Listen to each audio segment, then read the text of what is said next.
sommes en Thaïlande où des milliers d'éléphants, pourtant protégés par des conventions internationales, sont exploités pour satisfaire aux besoins d'un tourisme grandissant. Dans ce sanctuaire créé par un Français, le visiteur est invité à considérer les pachydermes différemment. Dis-moi bonjour, montre-moi ta belle bouche. Oh, que c'est beau tout ça. Wow. Un jour, j'ai craqué pour les éléphants et on a décidé de venir vivre avec eux, tout simplement. Alors, la première fois que je l'ai vu, j'avais à peine 3 ans. Je me rappelle le premier jour où je suis monté, j'avais un petit peu peur. C'est un animal qui est très gentil. Sauf si on est méchant avec eux, quoi. Donc il faut être gentil avec les éléphants. Parce qu'ils sont gros. Tous nos éléphants, ils viennent de camps usines à touristes. C'est-à-dire que c'est des endroits où les gens viennent faire un tour de manège sur un éléphant. Ça dure une demi-heure maximum. Les éléphants, ils sont traités un peu comme on traite un parc de voitures. C'est-à-dire qu'ils font la vidange, le plein d'essence, la pression des pneus. Et après, on leur tape dessus pour que ça marche plus vite. Ils n'ont pas de relation affective. Quand ils sortent de là, ils sont souvent dans un état physique et psychologique déplorable. On va dire qu'ils sont maltraités parce que déjà, ils ont des nacelles au-dessus de leur dos. Des nacelles de 30 kilos, donc c'est rien par rapport à leur poids. Mais même quand ils ont 200 kilos avec les personnes, c'est rien. Mais c'est pas bon pour eux parce qu'ils font ça toute la journée et tout le temps. Le mois dernier, une éléphante est morte d'épuisement au Cambodge. Pourtant, ce sont les touristes qui détiennent la clé pour stopper ces maltraitances. Selon un récent sondage de la fondation 30 millions d'amis, vous êtes près de 95% à refuser de participer à ce tourisme nourri de la violence faite aux animaux. Je vais te montrer une photo de ton éléphant. Viens ici, viens voir. Quand Jintala est arrivée ici, elle était toute faible, elle tenait à peine sur ses pattes. Et elle s'est écroulée à plusieurs reprises. On a dû prendre une grue pour la remettre sur ses pattes. Elle était maigre. Voilà, maintenant, elle a repris des forces. Et puis lui, il s'en occupe bien, heureusement. Mais à l'époque, on a vraiment cru qu'on allait la perdre. 300, c'est le nombre de kilos repris par Jintala depuis son arrivée ici. Elle est la 6e éléphante à intégrer le sanctuaire que François fait vivre avec ses 2 fils. Pour se financer, il accueille des petits groupes de touristes responsables. Au début de la journée, vous avez peur, c'est normal. En fin d'après-midi, vous serez acclimaté, vous serez en confiance. Ça reste des animaux dangereux. Donc, vous ne vous approchez surtout pas d'un éléphant si on n'est pas à côté. Ceux qui veulent voir comment on monte, c'est tout simple, regardez.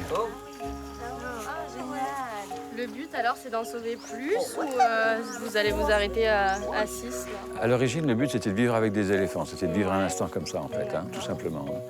Bon, puis par la force des choses, finalement, on a sauvé des éléphants. Et l'objectif, c'est de créer une deuxième structure, un peu dans le même genre que celle-ci, pour prouver aux gens qui ont des camps d'éléphants qu'on peut vivre avec des éléphants sans être obligé de les maltraiter. Celui qui prend soin d'un éléphant, qui développe une forte relation avec et qui s'en occupe toute sa vie durant, est appelé un maout. Beau maout, c'est quelqu'un qui aime son éléphant et qui aime ce qu'il fait. Qui fait tout avec le sourire. Ouais.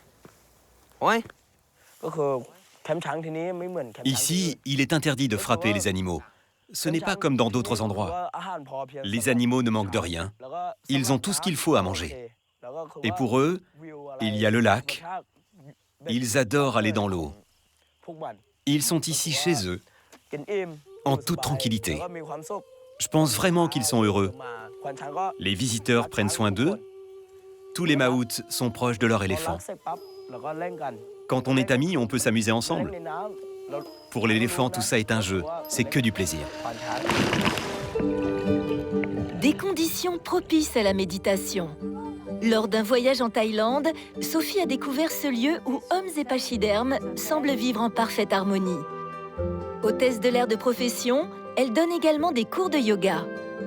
Elle vient ici rechercher la sérénité que lui procurent les imposants mammifères. Le yoga, pour moi, c'est la vie, c'est l'ancrage à la terre, l'ancrage à la vie. Et les éléphants, c'est également la terre, c'est l'ancrage, ils nous ramènent vraiment à qui on est vraiment. Et la présence des éléphants, c'est magique. En fait, on vit avec la famille. Hein. Voilà, c'est la famille de François, les Maout, avec leur famille également, tous prêts au lâcher-prise. 2 fois par an, Sophie propose à ses élèves, adeptes de leur bien-être, mais aussi de celui des animaux, de passer dans une autre dimension. Parmi ces touristes responsables, il y a Dorothée, Muriel ou encore Martine.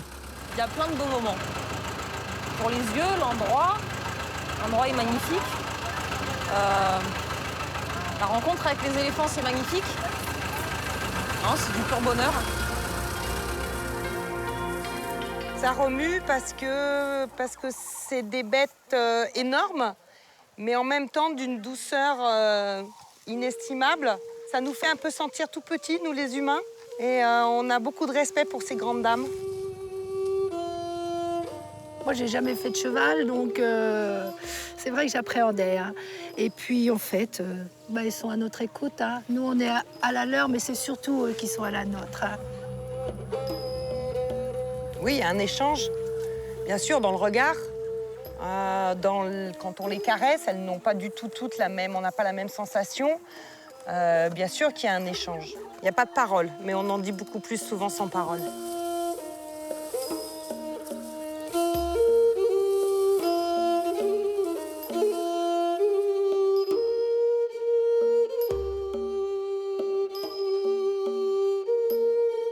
L'éléphant comprend beaucoup de choses. Ils sont très attentifs à nous. Et ça surprend souvent. Ça peut bouleverser. Ils sortent de leur, leur métro boulot dodo, mais c'est pas ça. Ils sortent d'un rythme de vie occidental qui est très contraignant par certains côtés. Là, le temps s'arrête. Dans l'espace d'une journée, ils effacent plein de choses. C'est vraiment, j'allais utiliser le terme thérapie, c'est l'éléphant qui est thérapeute en l'occurrence. Si vous avez été séduit par ce contact exceptionnel avec les éléphants, lors de vos prochaines vacances, agissez en touriste responsable, soucieux du bien-être des animaux. Elles n'en seront que plus belles.